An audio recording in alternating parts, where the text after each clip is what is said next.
So, since I'm in my content bag today, I decided why not drop another banger for y'all, man?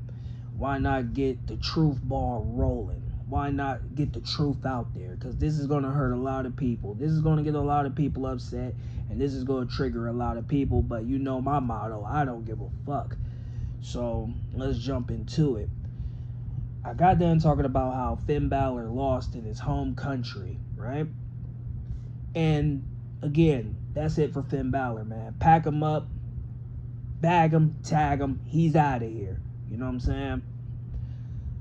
The only thing Finn Balor can really do at this point is either get another opportunity at the Intercontinental Championship, or he gets traded off to SmackDown, or they send him back to NXT, or they have him doing what Santos Escobar is doing and send him to AAA.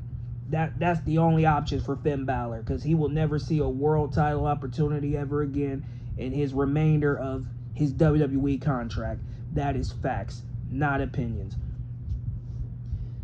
Let's talk about the roster and the fact that there's no real stars there. You have AJ Styles there, don't get me wrong, but look at what they did to him last week. They had this boy lose to Gunther.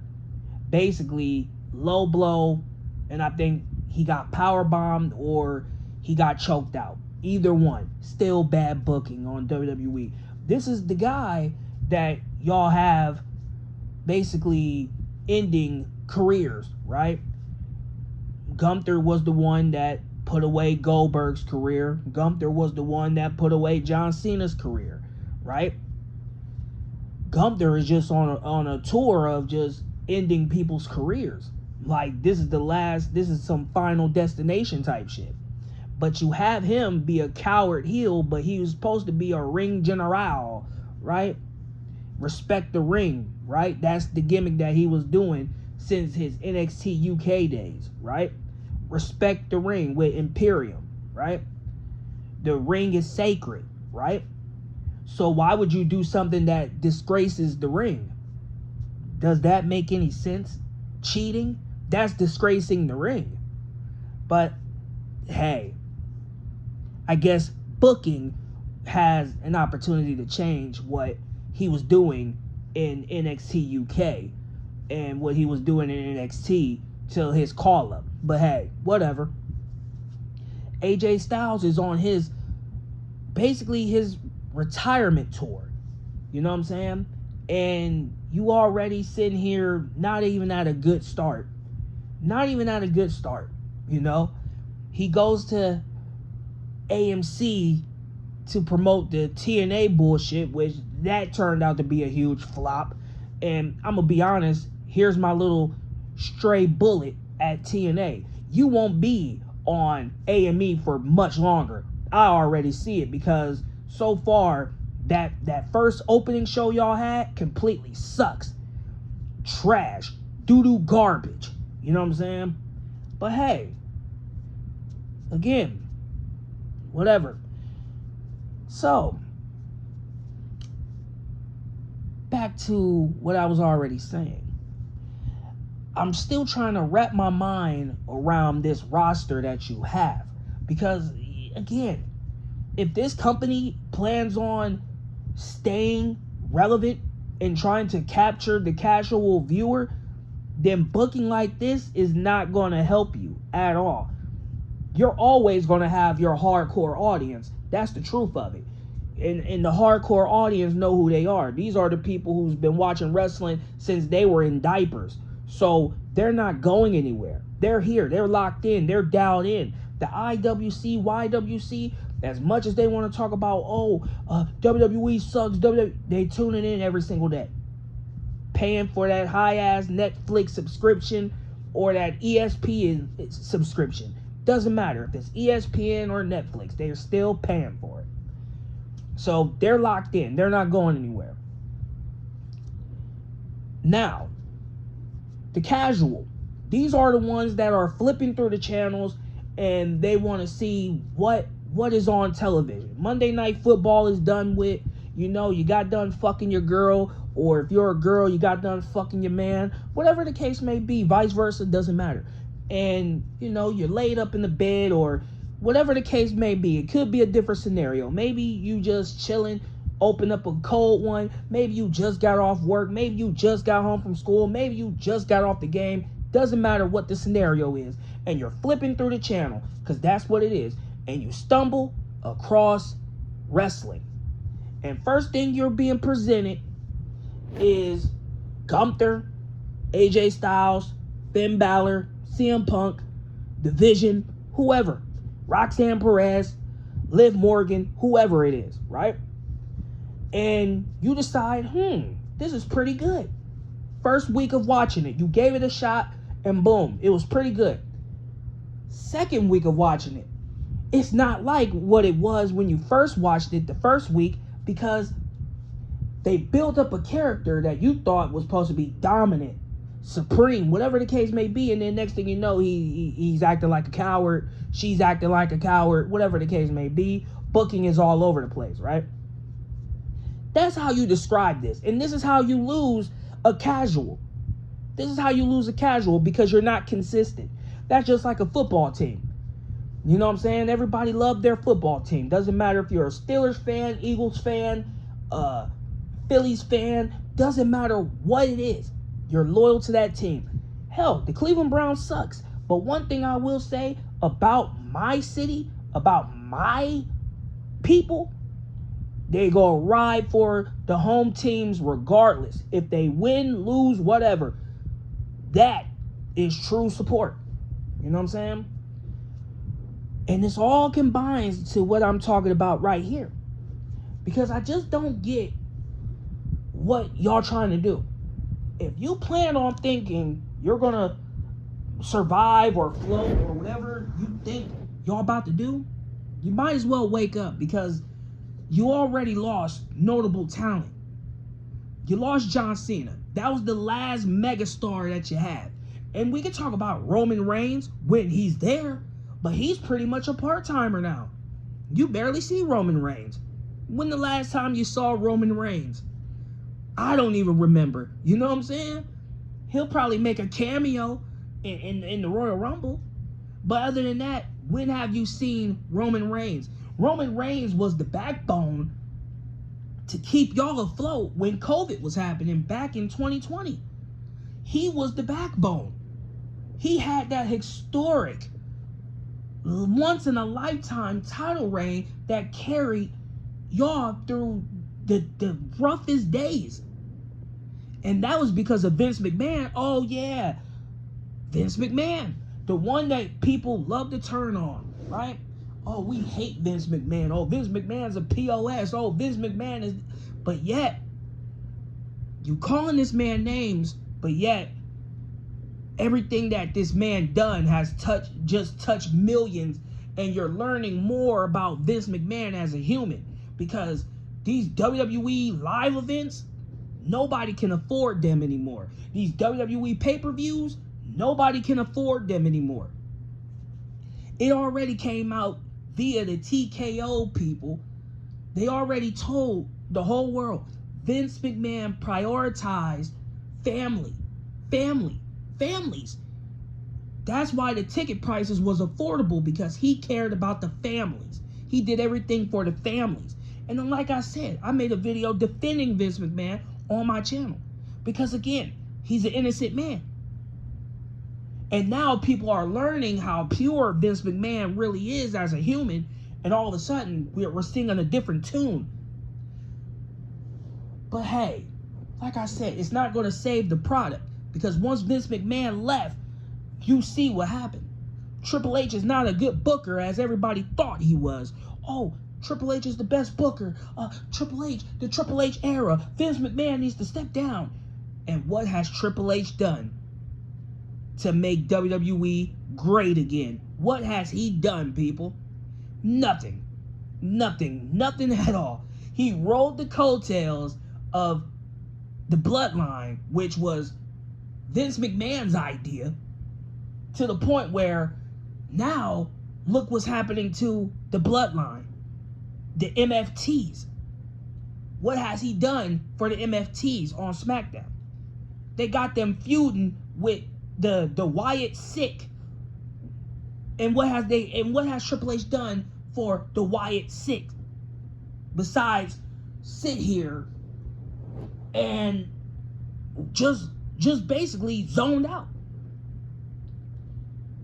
You see, I never will understand or get what this company is doing. I said that y'all have a John Cena problem. John Cena is gone. You have a star problem too, because at the moment, the only draw or somewhat of draws are basically not even there. Not even there. Where's Roman Reigns? He's another one of these notable faces, but he's already getting ready for his Hollywood debut. He getting ready to transition over to do movies and TV shows. So he doesn't have time for being in the ring anymore, right? and Roman was giving out hints anyway. Would you be rather making Roman Reigns money, or would you rather be making whatever the fuck we got going on currently money? And let's not, like I said, there's no stars there, bruh. I don't care who you're glazing. Braun Breaker is a potential star if booked correctly. I will admit that. Braun Breaker is a potential star if booked correctly. But look at how he's been booked. You had the chance to put the world title on him. And what did you do? You didn't do it. You didn't do it. So you pretty much buried Braun Breaker right there. It's like, man, I don't know. At this point, there's no stars there, man. And AJ Styles, he's basically wrapping up his career. I know most people probably don't care, but for the ones that's been following his career and the ones that's been watching him for a long time, those are the ones that care. But man, oh man, y'all gonna have a problem over there, Paul Levesque. I'm gonna be honest with you. And whatever that dude's name, his name is, Nick Khan, that's your name, Nick Khan. I'm pretty convinced you're related to Tony Khan, because at this point, it's nothing but a con game here at WWE. Nothing but cons. Same matches, same bullshit, nothing improves. And then when the fans do get behind characters and superstars that they can relate to, oh man, you don't want to go off the organic shit. No, you want to make people, force people to cheer for certain superstars. And let's not get into the fact that you have something against black superstars. Oh man, because that allegation has been revved up to the max. And I mean revved up to the max, that y'all have something against black superstars.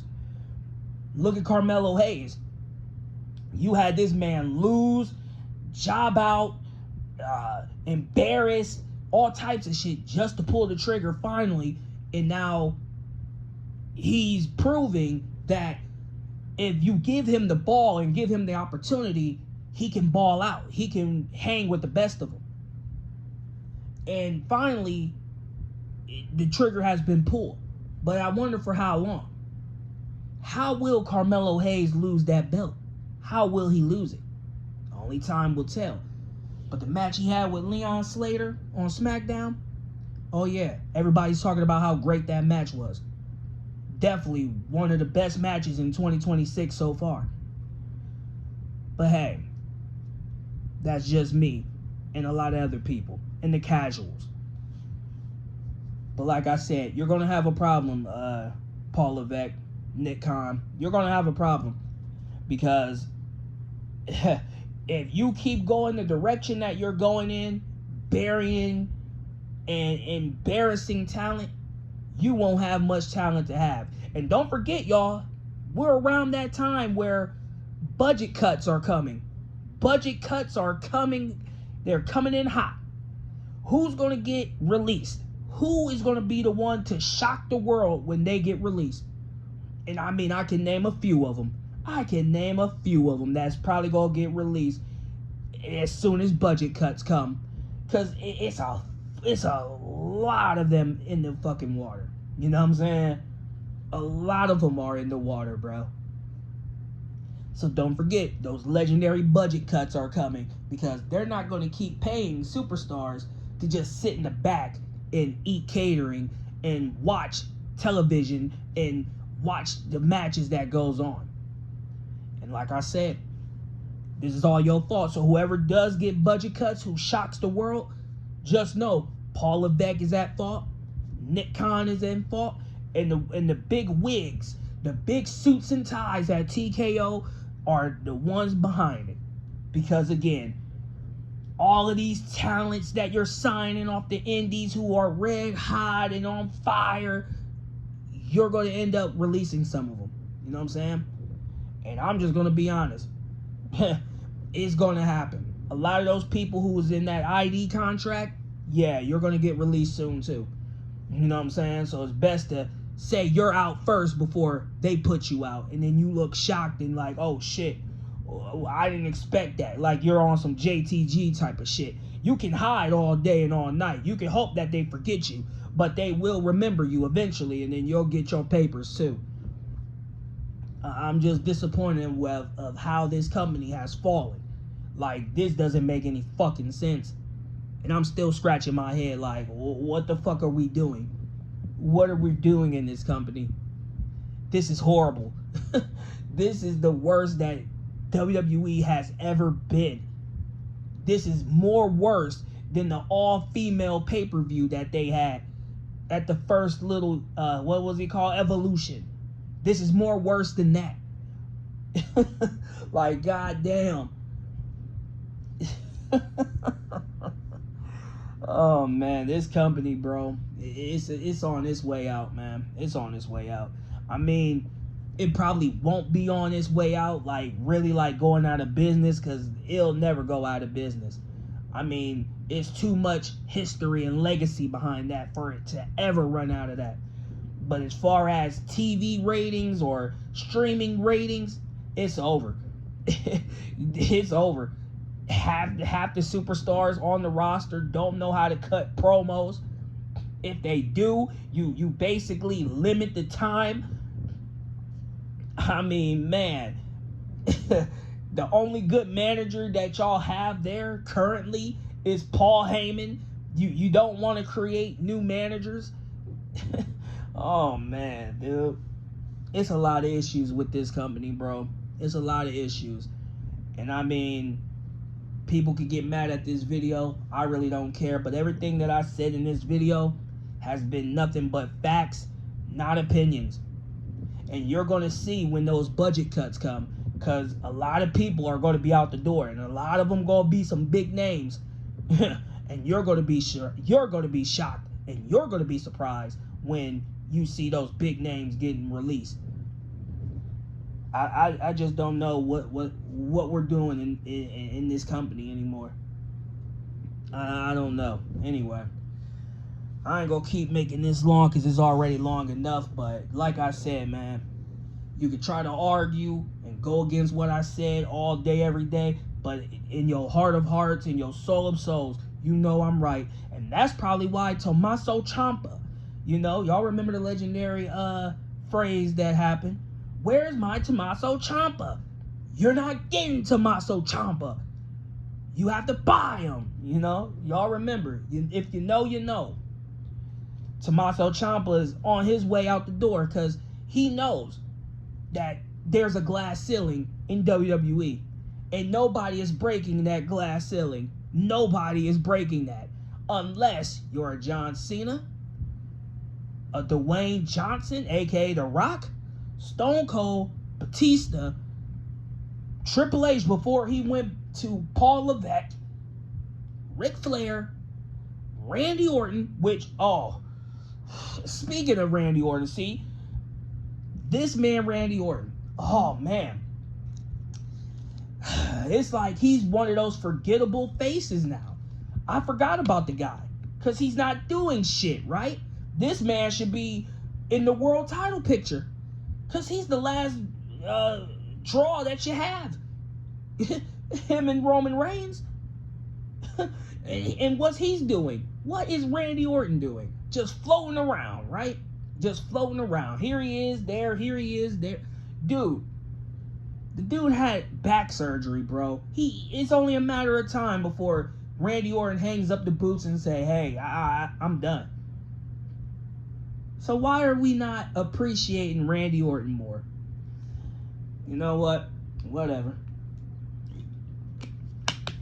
I think this video is going to end right here.